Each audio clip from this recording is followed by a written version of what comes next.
Bonjour, bienvenue à ce point d'information en ce 7 avril. En fait, aujourd'hui, en Montérégie, les cas continuent d'augmenter. On a maintenant 961 cas positifs qui ont été testés et dont les tests sont ressortis positifs. Vous avez vu sur le Facebook qu'on diffuse maintenant les données par MRC. C'est une demande qu'on avait eue de pouvoir avoir un découpage territorial un peu plus fin. Le MRC les permet. Et sans surprise, les données nous montrent que c'est vraiment dans l'agglomération de Longueuil qu'on a le plus de cas, donc environ le tiers des cas, la région qui est à proximité de Montréal.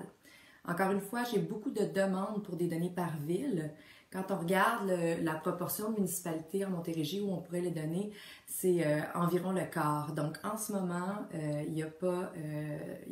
on ne diffusera pas pour l'instant les données par ville, à moins qu'il y ait des situations particulières pour certaines villes. À ce moment-là, soyez assurés qu'on va les diffuser.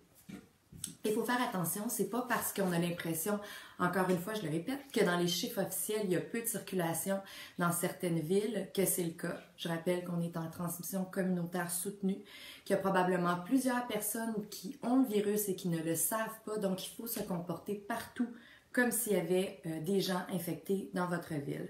Ça veut dire respecter les mesures de distanciation. Je vais faire un petit rappel sur ces mesures-là à mettre en place pour faire comme si justement ça circulait un peu partout. Donc d'abord, on reste tant que possible à la maison. Et quand je parle de à la maison, je parle dans sa propre maison. La plupart des Montérégiens sont très compliants à l'égard des recommandations et je les remercie. Mais j'ai encore vent par les policiers, entre autres, qu'il y en a certains qui font des rassemblements à l'intérieur de domicile. Sachez que c'est un comportement qui est inacceptable, qui est dangereux, qui ne fait pas état d'une solidarité sociale en ce moment. Donc, on demande à tout le monde de ne pas faire ce genre de rassemblement. Aussi, quand on fait des courses, ça peut être tentant d'y aller à deux pour profiter de ce moment-là pour une sortie. Malheureusement, la recommandation, c'est d'y aller un à la fois. Hein? Ça va permettre de faciliter la distanciation sociale à l'intérieur des commerces.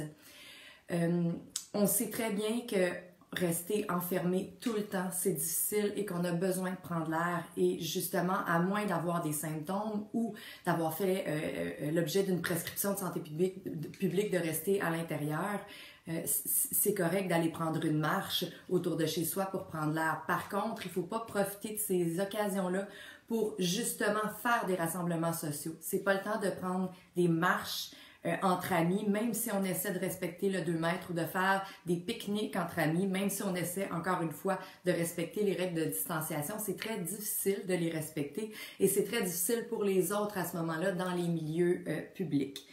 Donc, je sais que c'est une période qui est difficile.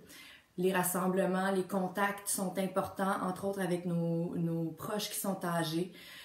En ce moment, ce qu'il faut privilégier, c'est vraiment l'utilisation des médias numériques ou même le bon vieux téléphone pour prendre des nouvelles de ses amis, prendre des nouvelles des gens âgés autour de nous. Puis, je tiens encore une fois à remercier tous ceux qui respectent à la lettre les recommandations de santé publique. Ça fait vraiment une différence pour les Montérégiens. Merci.